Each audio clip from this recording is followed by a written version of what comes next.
Hi all, today I'm here to present my seminar topic Digital Video Broadcasting, which is under the guidance of Dr. Arun P. So these are the contents that included in my presentations. It includes introduction, history, standards, key features and its characteristics, working, components and its explanation, technologies, comparison, the adoption and implementation, securities and privacy issues, types of connectors and cables, importance and relevance, pros and cons, benefits, applications, companies that develop DBB, power requirement, quality enhancement mechanism, challenges and solution, conclusion and reference. Moving on to the introduction. Broadcasting is a term which is widely used to describe the process of transmitting information to several different receivers at the same time. Broadcasting are of three different types: audio broadcasting, video broadcasting, and website broadcasting. Here mainly I am focusing on digital video broadcasting. So digital video broadcasting is a set of standards that defines digital video broadcasting using existing satellite, cable, and terrestrial infrastructures. Moving on to the history, the DBB project was founded in 1993 by a group of broadcasters in Europe. They are used in over 200 countries and territories around the world.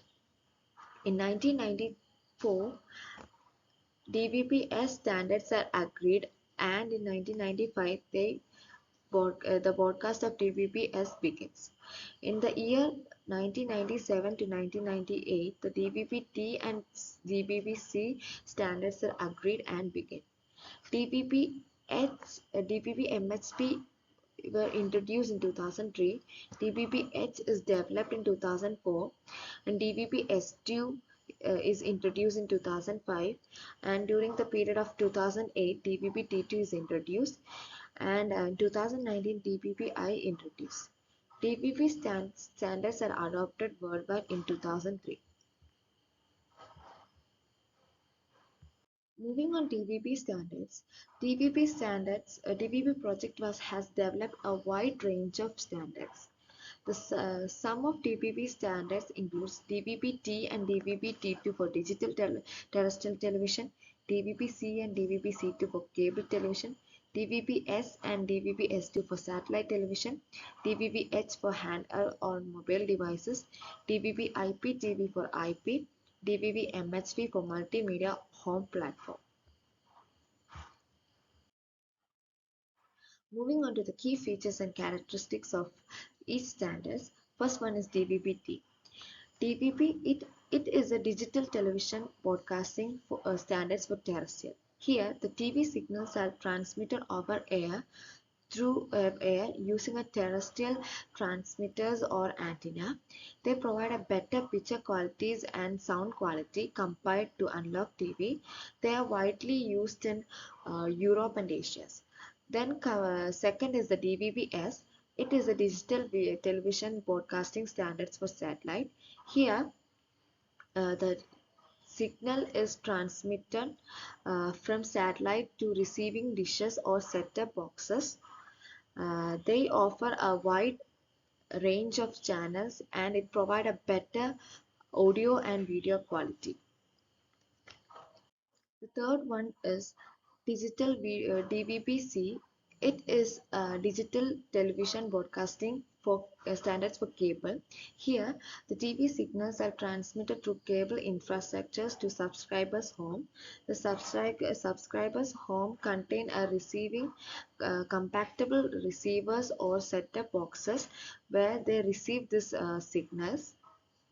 This DVB-C are commonly used by uh, cable TV providers around the world. Next is DVB-H. It is a digital television broadcast for handheld or mobile devices. Uh, it allows for the efficient delivery of TV or multimedia contents to the portable gadgets.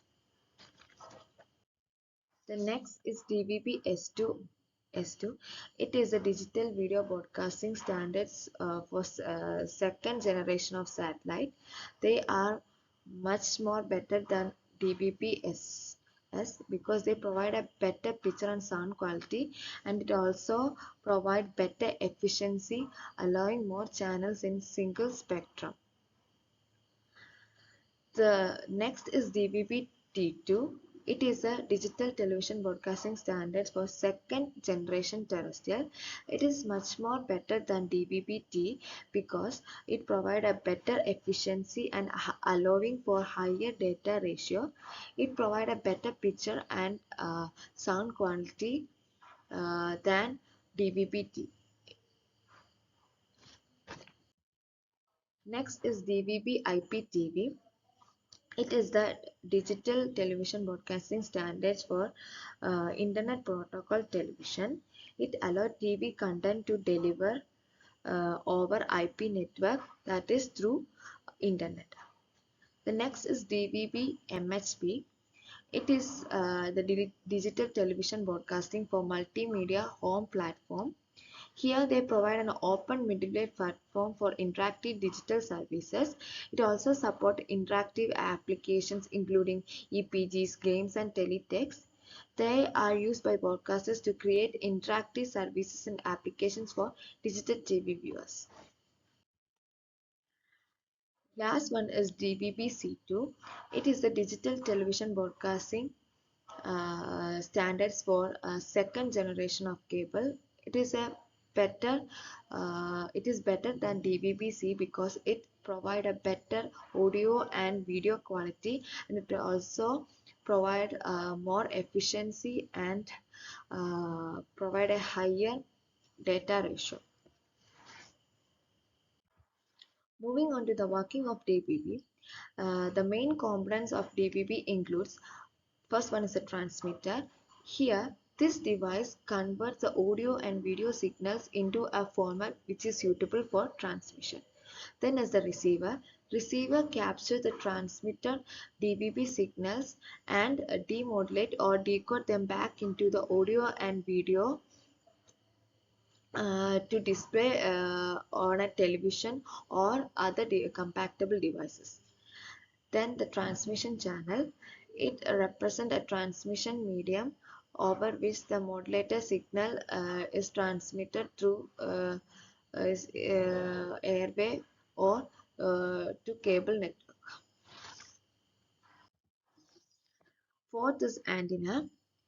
The type of antenna or satellite dishes used depending upon the DVB variant.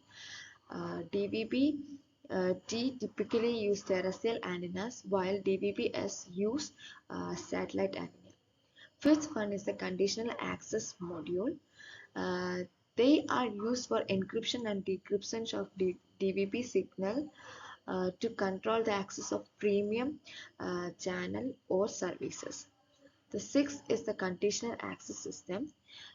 This manages encryption keys and authorization to control access to paid channel and services. Next is MPEG compression. DVB system commonly use MPEG compression standards like MPEG-2 or MPEG-4 for video to efficiently encode video and provide video and audio data. Multiplexing. Multiplexing is used when signals are multiplexed to combine multiple channels into a single transport streams. Modulation means the multiplexer signal is modulated so that they can be transmitted over airway or through cables. Middleware is a software that provide interactive services, program guide, and other interactive features to viewers. IP-based services are used when some DVB systems like DVB IPTV use IP for deliver content and interactive services. So these are the block diagram of DVB. The video and audio data from the content provider is first compressed using a Lucey compression ratio algorithm. This compressed data is then modulated is then divided into small packets, where these small packets are modulated using a modulating techniques called orthogonal frequency division multiplexing. This modulated signal is then transmitted over airway through airway or through cable network. The modulated signal is then the receivers in the television or in other devices demodulates the signals and decode the um, compressed data. It restores the original video and audio data, which is then displayed on the screen.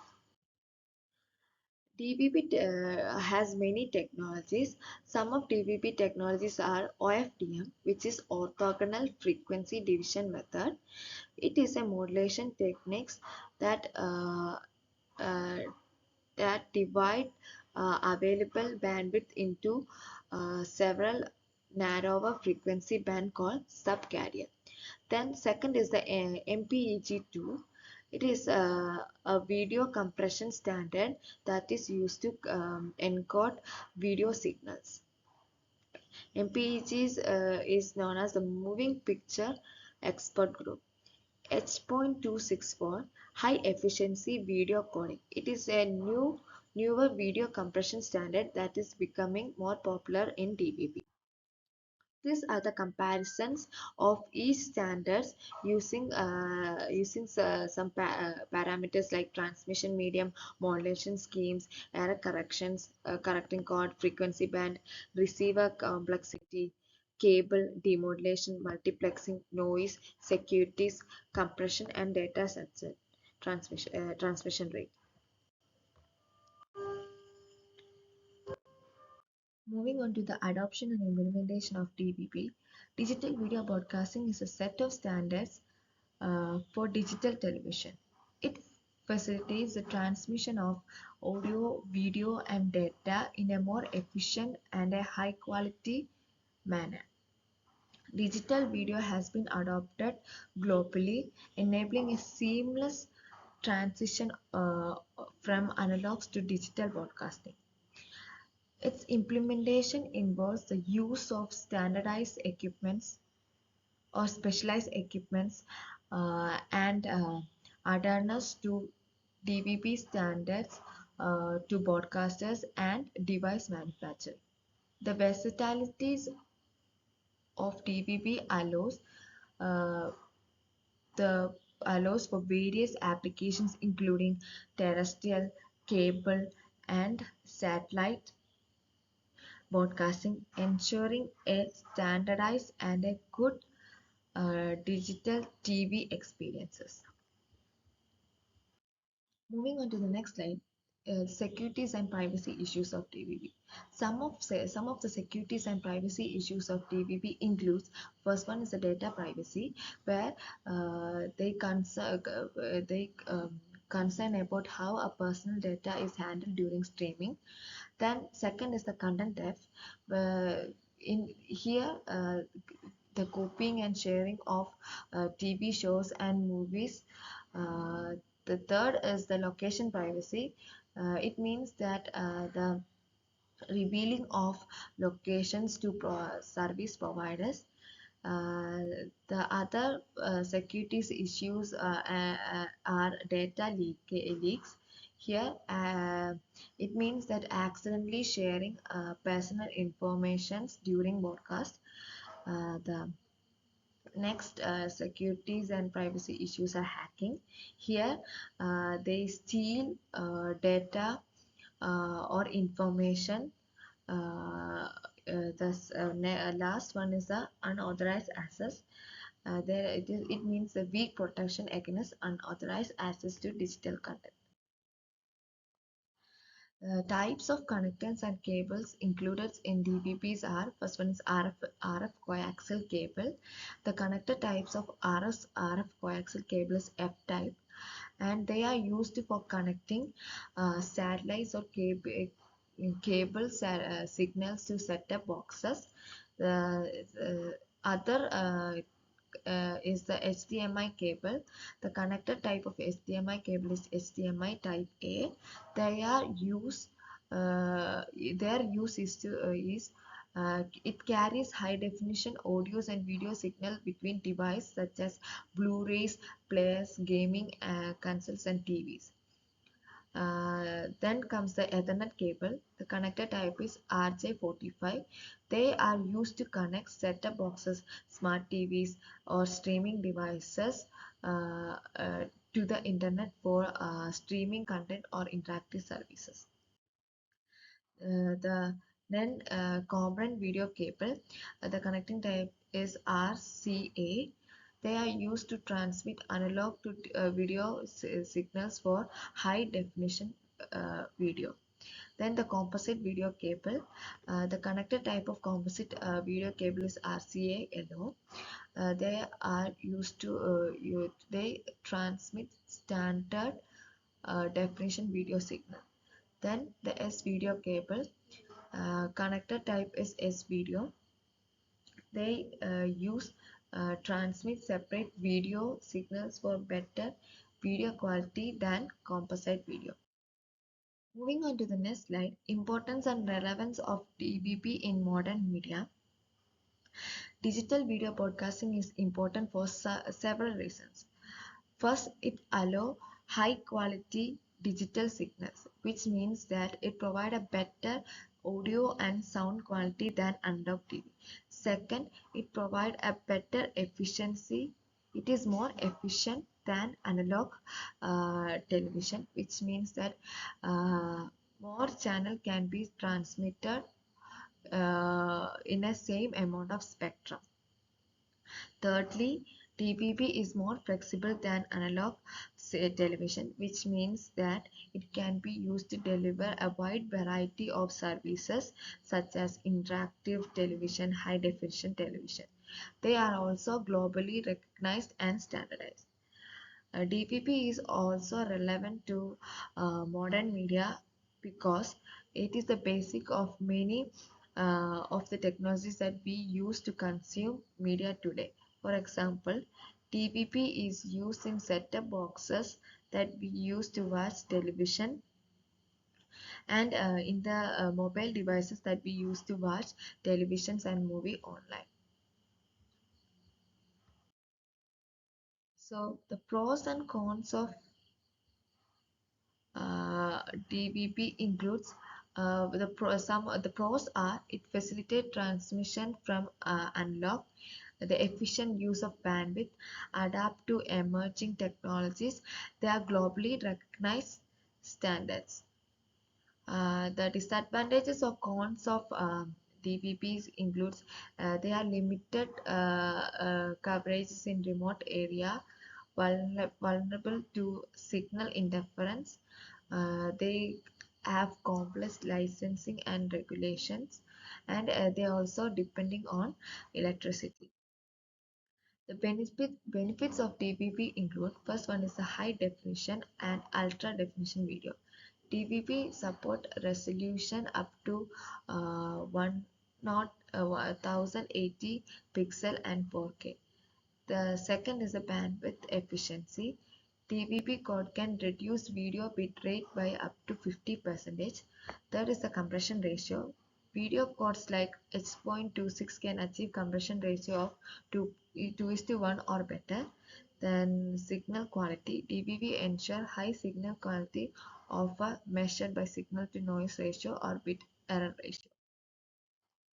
The sum of applications of DVBs are first one in television broadcasting, then surveillance and securities, emergency alert, interactive services, multimedia content delivery, digital broadcasting, etc., data broadcasting, etc. The companies that develop DVB includes Cisco, Ericsson, Sony, Huawei, Samsung, Nokia. Moving on to the next slide. These are the following are some examples of power requirement for different types of DVB.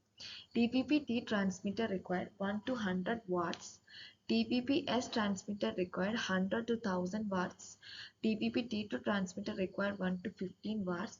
DVB-S2 transmitter required 15 to 500 watts. DVB-T setup boxes required 1 to 5 watts.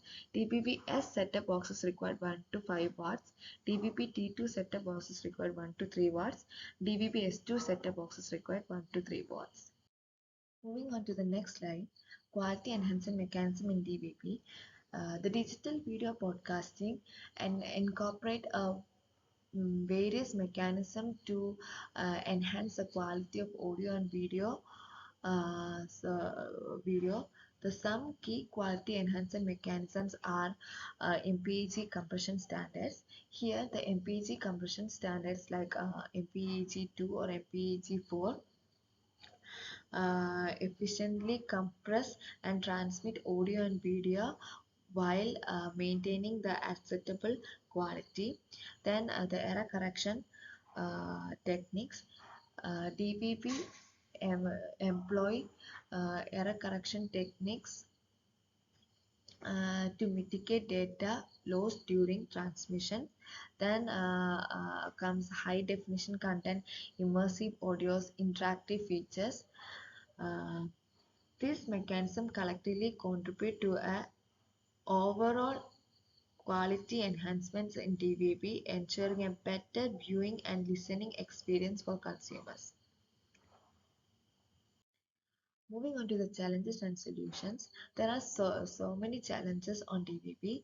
Some of such challenges are DVB broadcasting infrastructures can be expensive. The solution for these challenges are by collaborating with governments and industrial stakeholders to provide a subsidies to broadcasters to offset infrastructure costs. The second challenges is that they are limited to remote areas.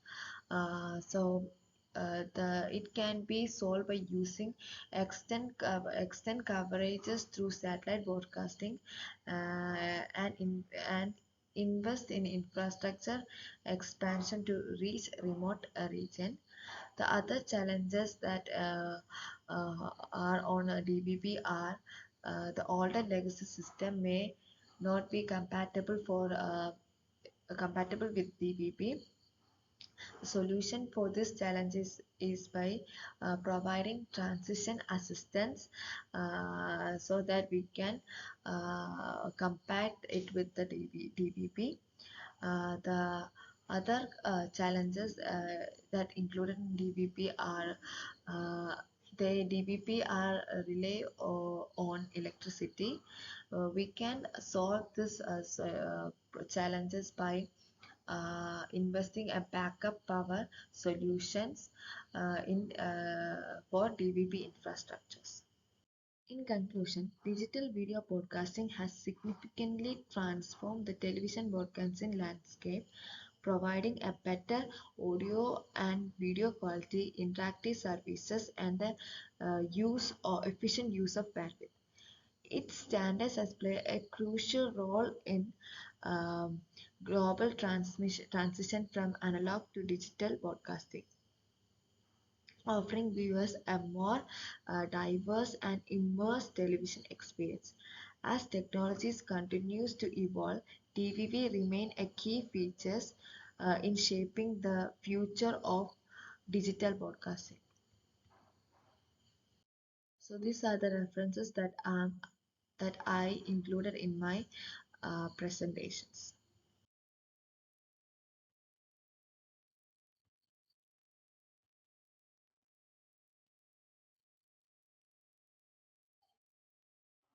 Thank you.